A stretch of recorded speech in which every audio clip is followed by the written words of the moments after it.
Good morning, students. Today, our topic of discussion will be data structures, one of the very important topic of your syllabus. A practical based chapter. In this chapter, I would take several live classes for practical oriented lessons. But first of all, let us understand what is data structure. Please give the heading data structure in your copy. Please note down, data structure is a way of organizing and storing data in such a manner so that it can be accessed and processed efficiently and with less resources. Full stop. So basically, in data structure, we like to study data structure for storing our data for future reference or for different type of processing procedures. Okay. So the main theme of data structure will be data, and as we all know that the whole fraternity of computer science is a lot about data. So you must know how to preserve or store our data in a very efficient manner so that it can be accessed using less resources. It can be accessed without any hindrance. It can be accessed, the data can be accessed at a right time in a very fast way. So let us understand what are the different types of data structures available. Basically, we can categorize the Python data structure in two parts. See students, you have to draw this diagram in your copy to understand the Python data structure. So please give the heading Python data structure. Python data structure. And see, the Python data structure can be distributed in two parts. The first part is primitive data types. So you have all done with this primitive data type or primitive data structure. That are primitive data structures given are integer, float, string and boolean. Integer only takes integer data, you have used it, and the keyword used here will be int. Float is decimal value data. String is the character, the array of character, or you can say a string of character. Boolean is the true false value. It will only take true or false value. Okay, Boolean will only take true or false value. So these are primitive data structure. And the second category of data structure will be non-primitive data structure. Please note down, non-primitive data structure. Inside non-primitive data structure, actually non-primitive means it is derived from the primitive type, and that's why it is called the derived data structure, or you can say non-primitive data structure. Write down their names. Number 1 is array, number 2 list, number 3 tuple, dictionary, set and file. So these are few types of non-primitive data structure. Let us see. We have already done arrays, list we have already done, tuple we have learnt, dictionary we have learnt, set we have learnt in class 11, file handling we have done in class 12 itself, in file handling chapter. So now I would like to share in this chapter only, I would like to share the list data structure in a broad view. Now see, you can categorize list into again two parts, that is linear list and non-linear list. Linear list consists of two examples of data structure, that are stack and queue, and non-linear lists are graph and tree. So here, non-linear data structure you don't have to study in your syllabus. This is the syllabus of computer science and engineering, BTech. So here in this linear part we would like to see stack and queue. Okay, so let us understand these, but before that, draw this diagram, the whole part in your copy. Now first I would like to, as I have told you, only the linear list we are interested in. So we would like to see the linear list. Okay, please note down the heading list, or simply list, or you may write linear list, and the definition of list.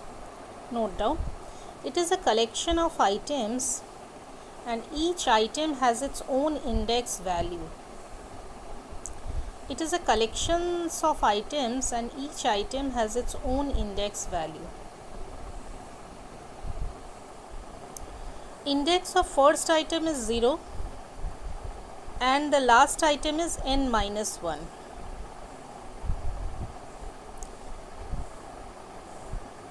We have done indexing of list. We have done this list portion in your class 11 syllabus, but just to refresh them, I would like to tell you. Please note down indexing of list, and I'll show you one example list over here. See, an example list I have taken, in which I have taken in this list the data element 80, 60, 70, 85 and 75 randomly. This is my original list. Okay, and here I have written few numbers in the upward part of the list and few numbers in the downward part of the list. Now see, in the upper portion I have written few numbers starting from 0. So 0, 1, 2, 3 and 4. These are called index values. So in this list, at the index location 0, which number is which value is stored? It is 80. Okay, and at the 3 index location, which value is stored? It is 85. Okay, and then so actually the list elements are called values. Okay, and in the lower portion I have written -5, -4. Actually it is starting from backward, -1, -2, -3, -4, -5, and this is called negative index. This is called negative index. Okay, so if we may refer it by positive index, we may refer the list values by positive index or by negative index. Okay, so this is the concept of indexing of list. Okay, now I am trying to create a list. It is very easy to create a list. Just you have to write few values separated by comma, and it should be within square bracket, and then you have to give a list a name. For example, here I have created 3 lists: list 1, list 2 and list 3. In list 1 we have written within square bracket, of course, we have written English, Hindi 1997-2000. So you can see actually a list is a collection of integer data or string data or various types of data. Just it is comma separated. If it's string data, you have to put it under double quotation or single quotation, and don't forget to close the square bracket and give the semicolon. So it is important. Okay, so within square bracket we write the list elements. In second list I have written a few integer values, comma separated of course, and in list 3 we have written some string values, comma separated of course. Okay, so this is very easy to create a list. Not only this, you may you may enter values within the list from the user itself. So that we will see later on. In class 11 you have done this practical. Now see, list items can be accessed using its index position. List items can be accessed using its index position. So see, in this list we have the values 3, 5, 9. We have taken an example list, and inside this list I have taken 3 values only, 3, 5 and 9. Now I would like to print list 0. Tell me what will be the answer of list 0. If we print this line, what will be the answer?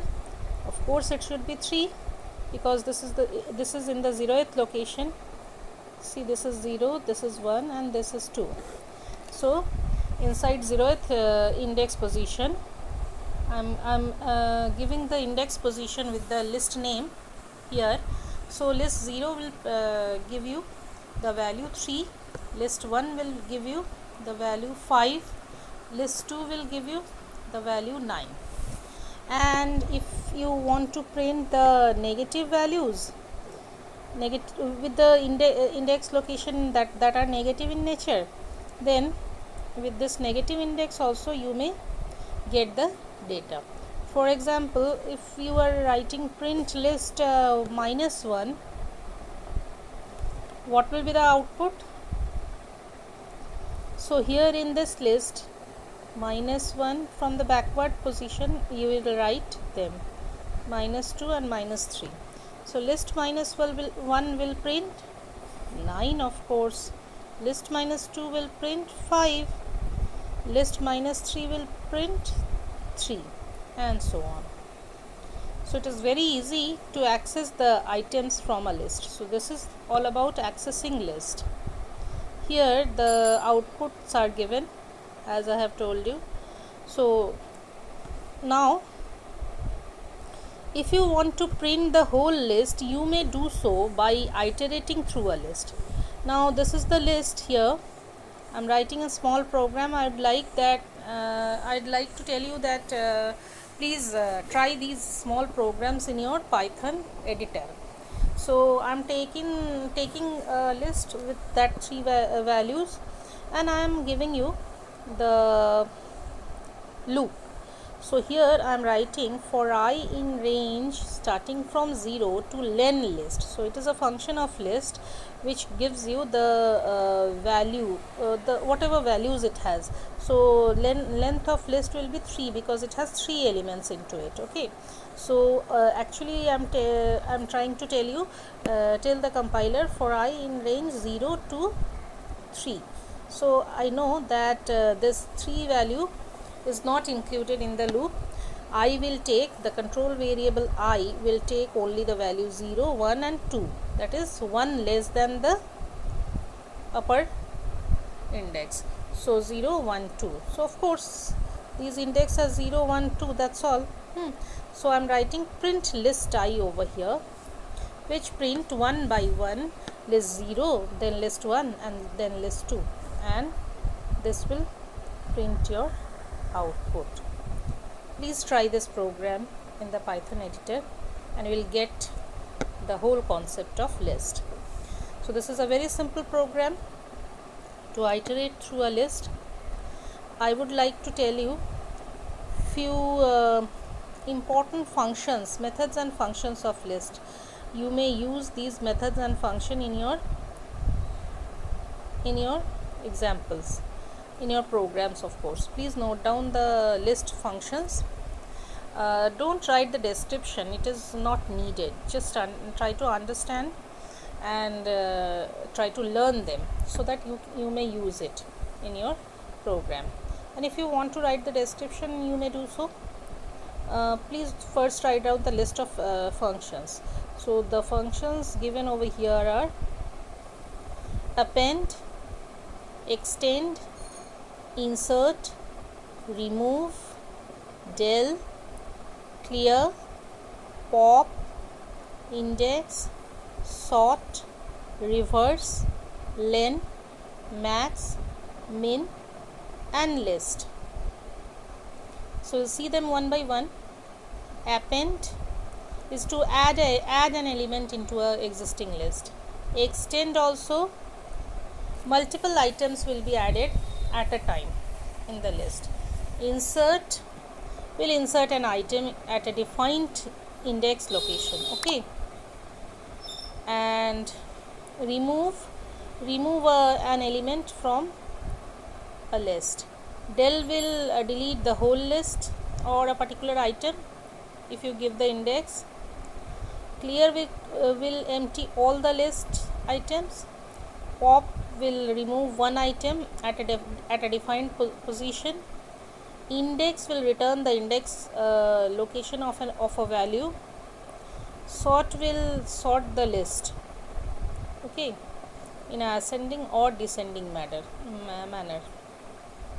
Reverse will reverse the list. Len returns you the length of the list, that is the number of items inside the list. Max will provide you the maximum value from a list, and min will provide you the minimum value from a list. A list sequence converts a tuple, string, set, dictionary into a list. This is also important. So these are the few functions of list. Those who wants to write down the description, you may do so. Here is the whole table I am showing you.